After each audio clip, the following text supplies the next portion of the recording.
अस्सलामुअलैकुम वरहमतुल्लाहि वबरकातुहू। नाज़रीन, जम्मू कश्मीर की असम्बली में आज नायब वज़ीर आला सुरेंद्र चौधरी की जानिब से दफ़ा 370 की बहाली को लेकर करारदाद पेश की गई, जिस पर ऐवान में गर्मा गर्म बहस और हिज़्ब इख्तिलाफ की तरफ से शदीद एहतजाज हुआ। करारदाद का मकसद जम्मू कश्मीर से ख़त्म की गई खसूसी हैसियत की बहाली का था, जो 5 अगस्त 2019 को मरकज़ी हुकूमत की जानिब से ख़त्म की गई थी। इस इक़दाम पर हिज़्ब इख्तिलाफ ने ऐवान में हंगामा खड़ा कर दिया। हिज़्ब इक़्तिदार और स्पीकर अब्दुर्रहीम रातर के फैसले के खिलाफ एहतजाज किया।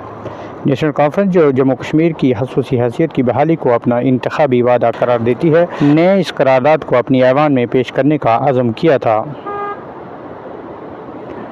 इनका मौक़िफ़ है कि दफ़ा 370 की बहाली ने ऐवान में करारदाद की हिमायत की, इक़्तिदार ने ऐवान में करारदाद की हिमायत की और कहा कि मरकज़ी हुकूमत ने जम्मू कश्मीर के मुस्तक़बिल के मुतालिक अहम फैसले यहाँ की आवाम और उनकी नुमाइंदों की राय के बगैर ही किए हैं, जिससे अवामी हकूक़ को नुकसान पहुँचा है।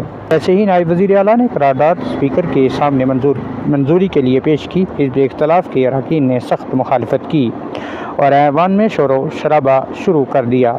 इनका कहना था कि लेफ्टिनेंट गवर्नर के खिताब पर शुक्रिया की रवायती करारदाद पेश करने के बजाय दफ़ा 370 की बहाली की करारदाद एजेंडे में शामिल करके ऐवान के असूलों की खिलाफ वर्जी की गई। इस मौका पर हिज़्ब इक़्तिदार ने यह वाज़ा किया है कि नेशनल कॉन्फ्रेंस ने अवाम के साथ किए गए वादे के तहत ये करारदाद पेश की है, ताकि मरकज़ी हुकूमत को ये पैगाम दिया जा सके कि दफ़ा 370 का खात्मा बिला वजह था और इसे बहाल करना जम्मू कश्मीर के अवाम का हक़ है। हिज़्ब इख़्तिलाफ की तरफ से शदीद एहतजाज के बावजूद स्पीकर ने अरकान की अक्सरियत से करारदाद को मंजूर करवा लिया, जिसके बाद ऐवान की कार्रवाई में मतअत्तुल पैदा हुआ। स्पीकर ने अरकान को खामोश कराने की कोशिश की, मगर हिज़्ब इख़्तिलाफ ने एहतजाज जारी रखा।